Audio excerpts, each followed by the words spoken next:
ॻोठ वारो मुंहिंजी ॻाल्हि ॿुधो, कन खोले, वात बंदि करे, अखियूं पटे। तव्हांखे मुंहिंजे मुलाज़िमनि जा मुंहिंजे भाउ वागूअ सां जेको कुझु करिणो आहे भली कयो। जेको बि मुंहिंजी धीउ सां मुंहुं साम्हूं थींदो उन सां घटि कान कई वेंदी। मां इहो पियो चवां, इमुअ साम्हूं रिआयत उन जे करे कई आहे जो कुझु रिश्ता आहिनि, इन जे करे सिर्फ़ु हिनखे गंजो कयो वेंदो। जो असांजे ॻोठ जा कासाई हजम हिन जी ठोड़ ते बाकियूं ऐं कातियूं तिखियूं कंदा। मासड़ अधु ग़लतीअ जी माफ़ी थो वठां, बाक़ी मुंहिंजी अधु ग़लती जेकी रहे थी न, मुंहिंजी ठोड़ न करा, बाक़ी हे खत वठरा। ख़ामोश, हीअ मिठू मश्करे जी औताक नाहे जिथे ॾंद बि था कढो यकिना। हे जरके खान जी औताक आहे। मुंशी हजम किथे आहे उनखे पेश कयो वञे। जरका साहब ही गेदुड़ो मंगे राड बिठो आ। गेदुड़ा पाकीअ में पुराणो ब्लेट विझ ऐं इमुअ खे वारनि खां आजो करे छॾ। ब्लेट पुराणो विझजांसि।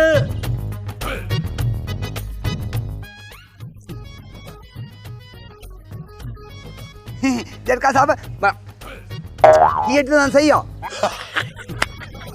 अहिड़ी न, इमुअ जो प्लॉट सफ़ा खाली कयो वञे, टिंट करे छॾियोसि। इमू यार मूंखे माफ़ कजे, मां बेवस तुंहिंजो ॾोह न आहे, पंहिंजा ई दुश्मन थी पिया न था। अरे ॾे कन में कहिड़ी सुसर पुसर थो करीस, मिट्री माइट्री कंदेसि छा, गंजो करीस, ठोड़ करीस।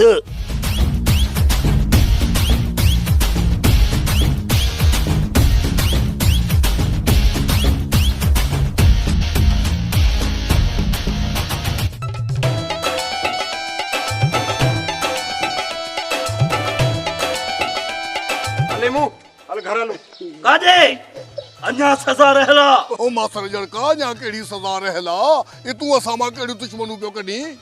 खबरदार, मता मूंखे मासड़ चयो थई, जंहिंजे कर तूं मासड़ चई थो उहा तुंहिंजी मासी मरी चुकी आहे।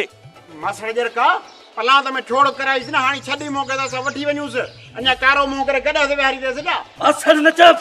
अदा जरका हाणे घणो थियो, उथी मु तहां घर वञो। इन पटाटे जड़ी ठोड़ के ॻाढ़े चमाटे जड़ी ॾिसण थो चाहियां। शाबाश, सब ॻोठ वारा चटोड़ा हणंदा वञोसि, हणंदा वञोसि।